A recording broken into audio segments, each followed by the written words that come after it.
You're listening to Civic Media. You can tune into any of our live shows on any radio station across the state with the Civic Media app. Find us in your phone's app store and listen anytime, anywhere. This is your WLAK Daily News Roundup for Lake Air, 107.5 FM and 1260 AM in Amory. For WLAK News, I'm James Kelly.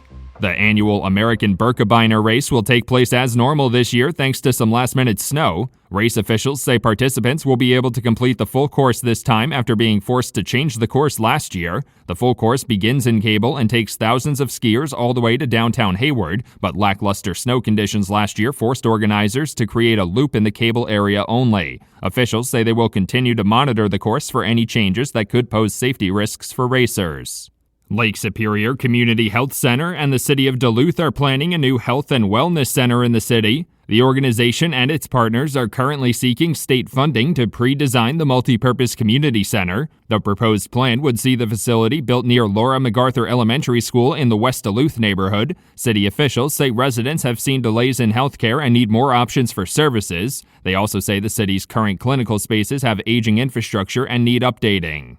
As local agencies navigate the unsteady status of the federal funding freeze, programs like solar power grants are stuck in limbo. Promoting a clean energy transition has been a major goal for Governor Tony Evers, especially projects seeking to create more solar energy. The Wisconsin Economic Development Corporation had planned to fund community solar projects for low and moderate income families this year through the EPA's Solar for All program. Now, the federal funding freeze has paused the grants awarded to projects like that. The Rice Lake Community Swimming Pool has been officially closed a few weeks earlier than originally planned. According to city officials, the pool was expected to remain open until the end of the month. Earlier this week, however, the pool experienced mechanical problems with the main pump and motor, forcing its early closure. Officials say the needed repairs are too costly and wouldn't be finished by the scheduled closing date, so closing the facility early is their only option. A new aquatic center is scheduled to open this spring.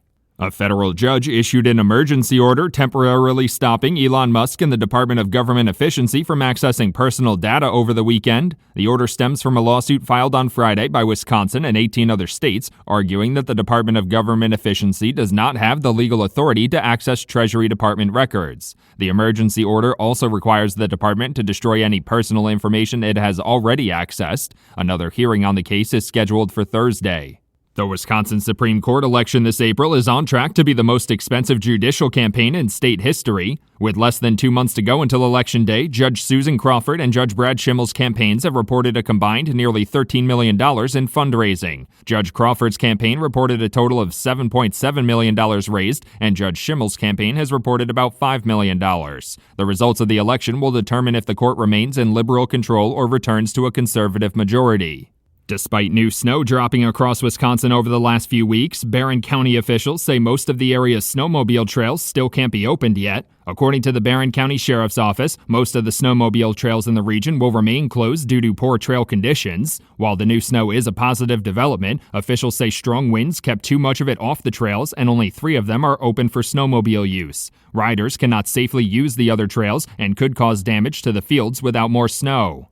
The Ashland teen charged with first-degree intentional homicide after allegedly assisting in his brother's suicide appeared in court last week. The 16-year-old had his bond reduced at a preliminary hearing in adult court. The alleged shooting occurred on December 30th in Keystone Township. According to court documents, the teen told authorities his brother had shot himself in the head but seemed to still be alive and breathing. He then fired multiple shots himself, believing his brother would not want to live if he did survive.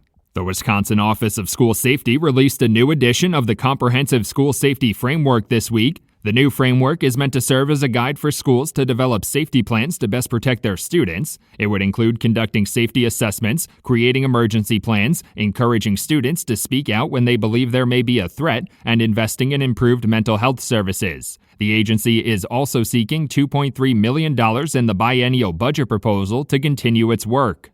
The Wisconsin Department of Natural Resources is asking for input from residents as officials continue drafting the next strategic plan for wildlife management. The strategic plan would help the Department of Natural Resources determine where they should be focusing their efforts and what residents want to see when it comes to wildlife management over the next few years. Public input can be submitted online through the DNR's Wildlife Management Strategic Plan Updates webpage. Comments will be accepted until February 28th.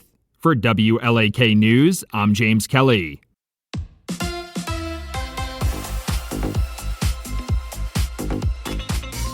On your entertainment beat, I'm Pete Schwaba. Even though the game was a big fat dud, Super Bowl 59 drew 126 million viewers in the U.S., making it the most watched Super Bowl ever. This year's game drew 2% more viewers than last year's, which was the most watched game at the time. Super Bowl 59 also saw an all-time high when it came to streaming viewers, with 14 million, thanks mostly to people using Tubi. Here's a recommendation if you're looking for a good suspense film. The film September 5 is about how ABC Sports was thrust into a situation where they were forced to cover the 1972 Munich Olympic Village hostage situation involving Israeli athletes. The movie has a very realistic look, making you feel like you're in the 70s, and great performances from a really solid cast. September 5 is only an hour and a half long and flies by thanks to great newsroom drama. It is available to stream on Fandango. Here's a comedy to look forward to, starring a rock star duo of Bill Murray and Kristen Wiig. The two Saturday Night Live alums will headline the cast of Epiphany, which will be directed by Max Barbakow, who also directed Palm Springs. The plot sees Kristen Wiig as an heiress who has blown through her fortune and now has 2 weeks to marry a rich man or lose everything and end up homeless. She meets Murray's character, who is a math savant and billionaire. Really hoping there's no sex between the two leads in this film. As of February 14th, YouTube will be 20 years old. The social media platform, which started with people posting home movies and personal videos, has turned into a global phenomenon and a major studio that even makes feature films in 4K. According to Deadline, YouTube just reached another milestone. More people now use the TVs in their home when watching YouTube content than they do on their phones. Go figure.